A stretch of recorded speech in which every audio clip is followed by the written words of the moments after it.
Hello, my American Studies 340 students. This is Professor Donald Earl Collins coming to you for week 2 regarding the course, where we are in the course, things I might not have fully fleshed out or talked about in the weeks prior to the course, and for week 1, where we're going, et cetera, et cetera.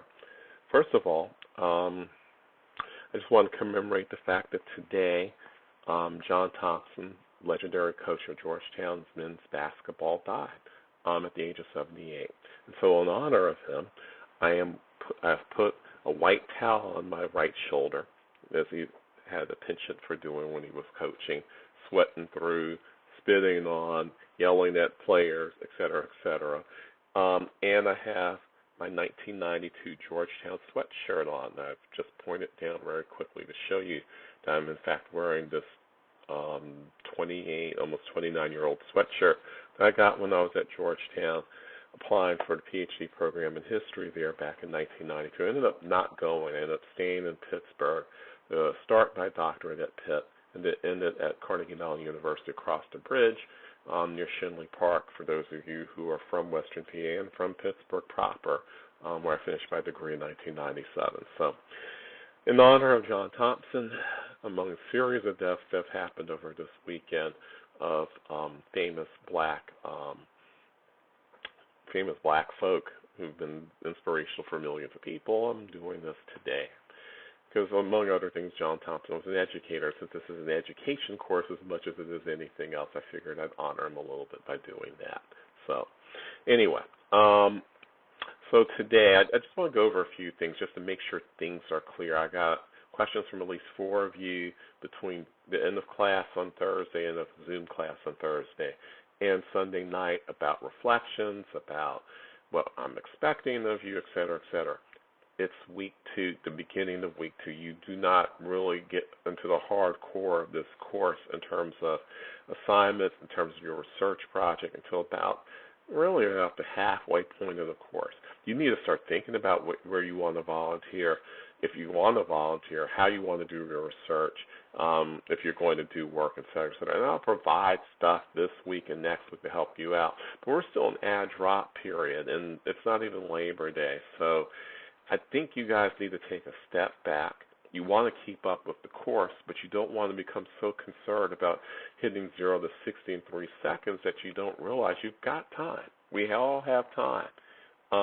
I certainly have time. You have time as well.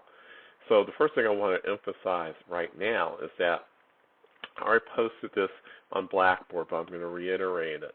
For your first reflection, you had a deadline of last night by 11:59 p.m. The majority of you, about 2/3 of you, met the deadline, which is great, wonderful. But for those who haven't, I've given you an extension automatically, no questions asked until the end of the day on Thursday, so 11:59 p.m. this Thursday. So you have until September the 3rd to do your first reflection. Now, you have a whole bunch of questions for me about the reflections. You're doing different kinds of writing in this course.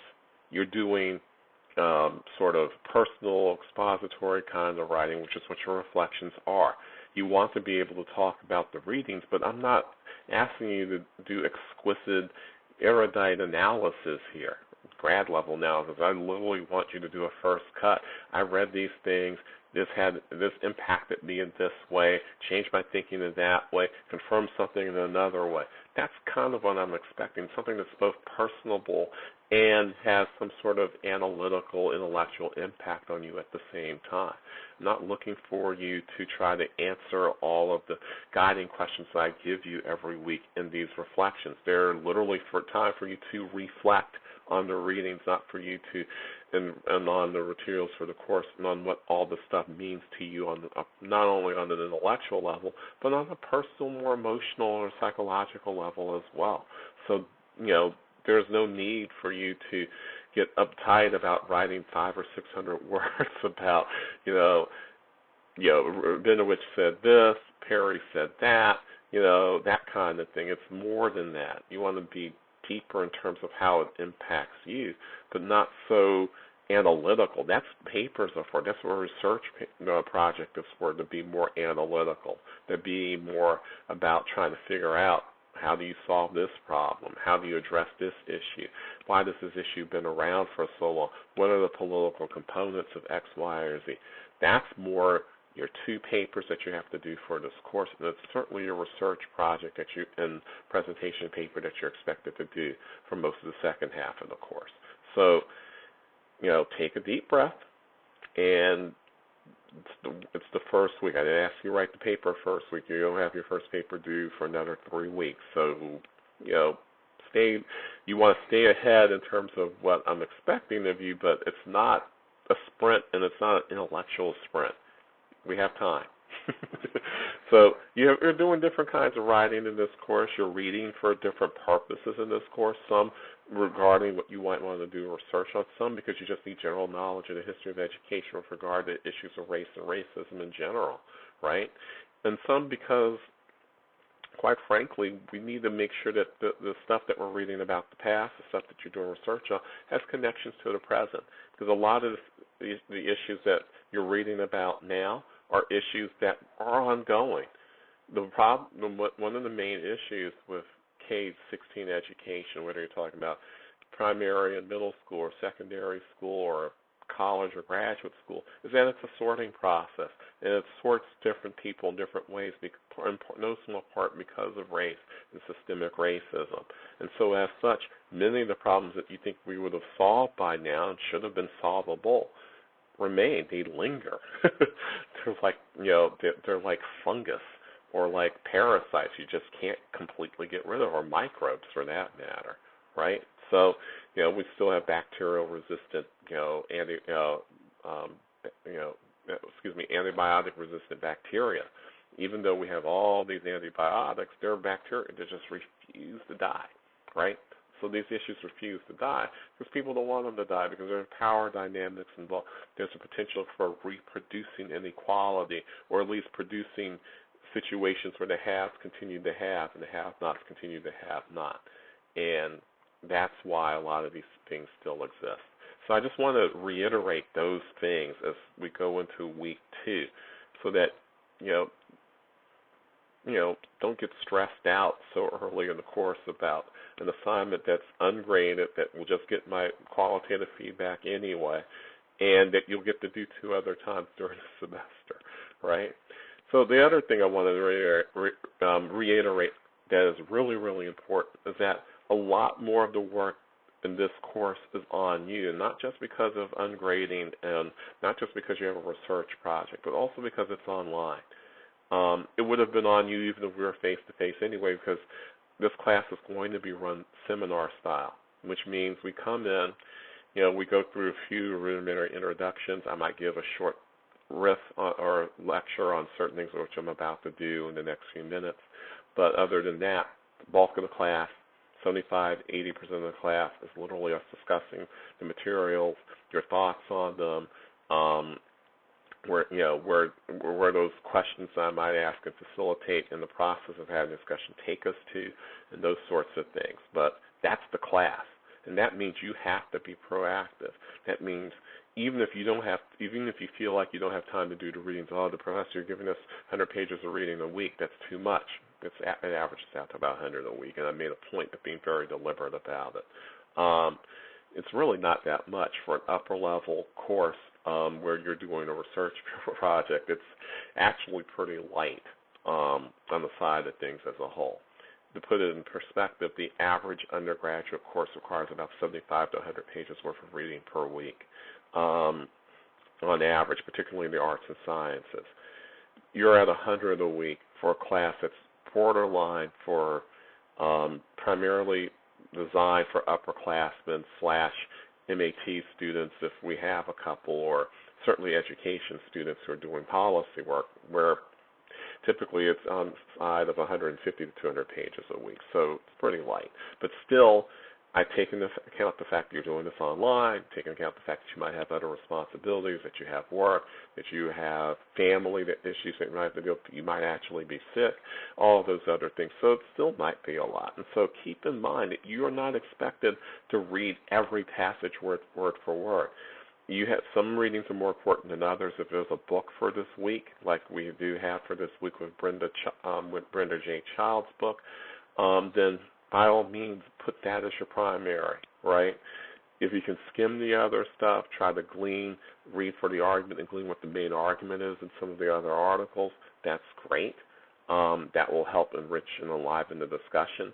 But most of what you're going to have to do is on you. I can't do the readings for you.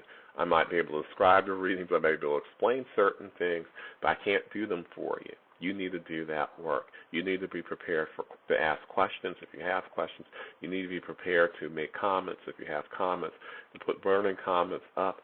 Send them to me via chat or email if you are socially anxious about actually participating. But otherwise, be prepared to talk. Be prepared to answer my questions, answer your classmates' questions, address your classmates. Be prepared for small group discussion. We're not going to do that this week because we're still in this add drop period, but we will get to the point where we'll start doing small group discussions in addition to general discussions for these hours so that we can break up the monotony. So it's not just me talking all the time. So I just want to make sure that all of that is clear as we go into the second week. I think it is, and I'm assuming that it is. So if you have questions, please, by all means, email me. If you have even more questions than that, we should schedule time to talk via Zoom. I've got a lot of flexibility and time with the two courses I have right now. So anyway, to week 2. We will discuss parts of week 1 and week 2 as well for this course. And just speaking of that, I know I'm going to put up the Perry readings for weeks 1 and weeks 2 probably the next day or so that you have those, right? So that even if you didn't get to the readings for the first week because you were having issues downloading because of the way AU is designed and the copyright is designed around this particular book, you will have it in time for Thursday.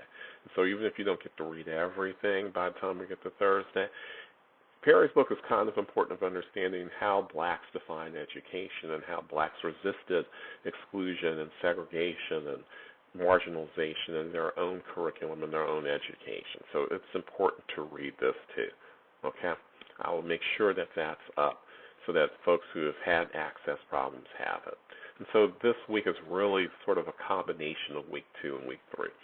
Sort of laying out, if you could do a chart, and that's sort of what this is for you to sort of chart this, looking at the education of African Americans or blacks in the U.S., and at the same time that you've got educational issues for indigenous Americans, at the same time that you have issues for Latinx or Latina students in the United States, particularly in places like Texas and California, but also some extent in New York, in the period roughly around the same time period, sort of focusing really on the period between roughly 1890 and about 1940, give or take a decade here, on either side.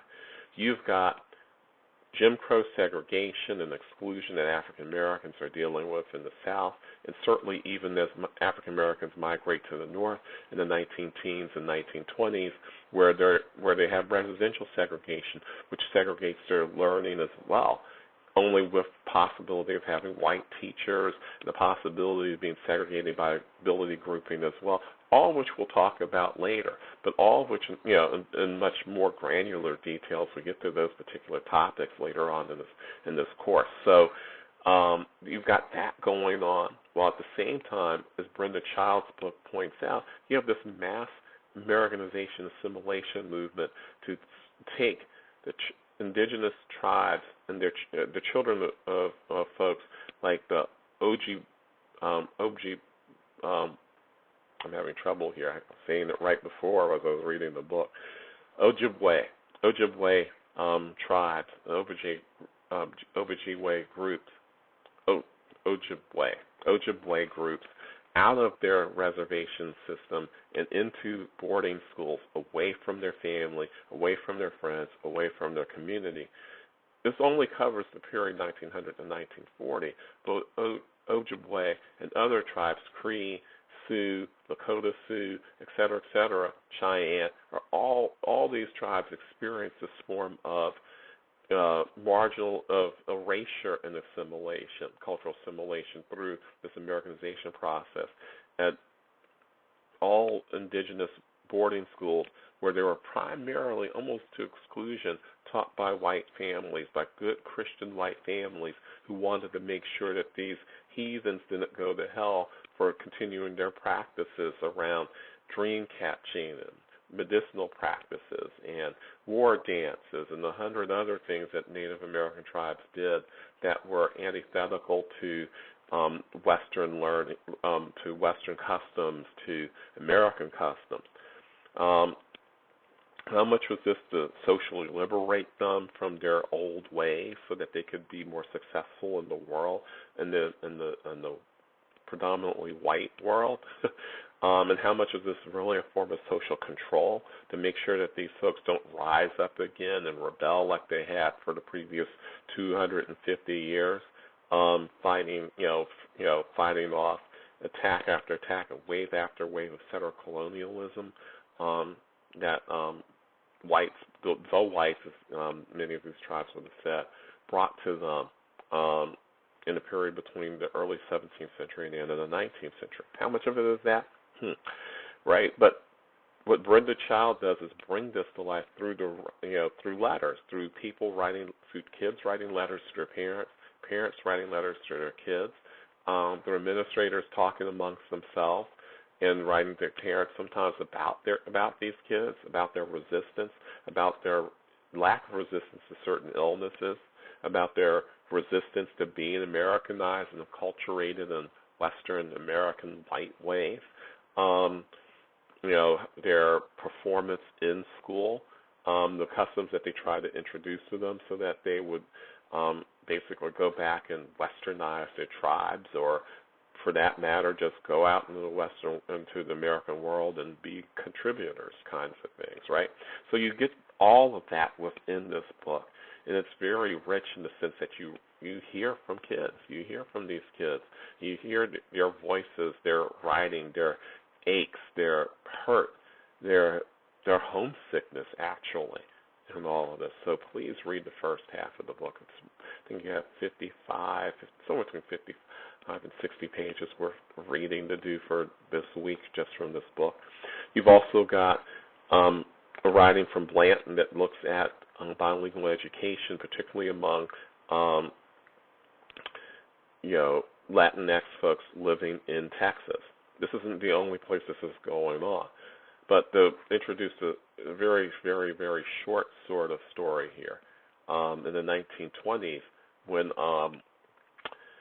the Ferguson family, James Ferguson was governor of Texas from 1917 to 1925 when he was arrested on basically embezzlement and using his government, his status as governor of Texas to, shake down businesses, other politicians, et cetera, et cetera. Big, big scandal, right? And his wife was known as Ma Ferguson, and they were part of a minor political dynasty that helped run Texas in the period between the 19 teens and the 1930s. And they're the ones who, among other things, were in charge of the stripping of bilingual education from the Texas education system across the state in the 19-teens and 1920s. This is a part of a larger movement, by the way. New York did the same thing, just as as immigration from Southern Eastern Europe was being cut off through the quota system between 1917 and 1924, and as Puerto Ricans who had become American citizens in 1917 had started migrating to New York to find work and for a better education for their kids.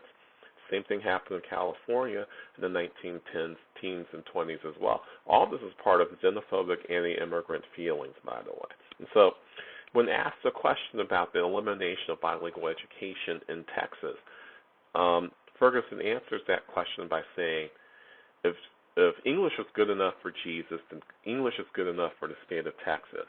And when I teach this at the graduate level, even seasoned teachers who are 45 years old usually laugh because, first of all, if you really know anything about the story of Jesus, you realize that Jesus lived 2,000 years ago. English didn't exist 2,000 years ago, so what are you really saying?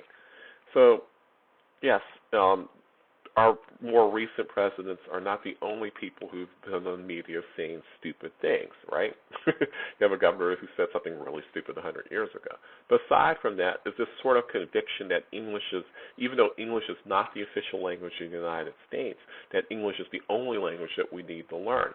There are very few groups around the world that have been more happy with the idea of only knowing one language more than Americans. There are very few groups probably are happier than that. Maybe Australians, I suppose, right?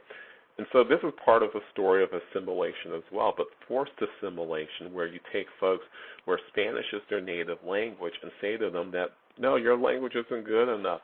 You need to learn English. Not only do you need to learn English, we're not going to teach you English by helping you transition from, through immersion or through some sort of dual language program where we have American students learn, whether it happens to be, Texicana Spanish, a mixture of, or Mexican Spanish, right, Mexican form of Spanish, or Puerto Rican Spanish, or Chicano Spanish, or some other form of Spanish, some other dialect of Spanish. No, we're not going to do that. And students who aren't Spanish speakers can learn Spanish, and so that those students who are native Spanish speakers can learn English. No, we're not going to do that. We're going to treat this like it's a pure immersion program. You come to school, you hear English 24/7 from the time you're in school to the time you're out, and over time, if that strips you of your ability to know Spanish, fine. If it doesn't work, oh well, too bad for you. You still have to know English. And that's literally how the system was designed for most states, like Texas, like California, like New York, in the period of time roughly between the 19-teens and 20s until the 1970s. It was only in the 1970s, through pressure from various groups, New Yorkers and Chicanos in Southern California, and Mexicanos, or folks of Mexican origin, who still live in what's Texas, which used to be part of Mexico, by the way, for those who are U.S. historians. It's not until then that you get bilingual education programs coming back. But there's still poor facsimiles of what used to happen. There's still very few districts that actually practice a form of bilingualism that allows for the exchange between students who don't know other languages other than English, with students who speak, where Tagalog or Aramaic or or Arabic, or for that matter, obviously Spanish as their first language, learning English at the same time. There are very few systems that allow that process. So you have native English speakers taking Spanish who are not even in an immersion program, they're just learning words, right? And you have Spanish speakers taking ESL, and for them it's sort of the same process. It's not a pure immersion program or a cross-cultural, cross-lingual exchange program. So that's the legacy. And all of those can serve as forms of both social control and or social mobility. So, depending on how someone absorbs it and uses it in the larger society. I just want to make sure all of that is clear. So this is probably the longest video I'm going to do for the course, but I want to make sure that I covered both the stuff that we didn't cover in week one around these kinds of, syllabus-related issues. So I'm going to reiterate once again, please read the syllabus. Please read the syllabus. Please read the syllabus. It is 19 pages long. I cover probably 95% of what you actually need to know in this course in the syllabus. If you still have questions, please ask them. But but I want to make sure that you've actually thoroughly read the syllabus before you come to me asking me questions that are answered by the syllabus. And a number of you have done that in the past week, and I just want to make sure that you understand that because of the nature of what we're doing this semester, of it being strictly online, I'm relying on you to do a lot more than what you would typically do in a normal course, in a face-to-face course. So anyway, thank you. Hopefully we'll have more prep for this week on both my end and on your end, and so let's take it from there.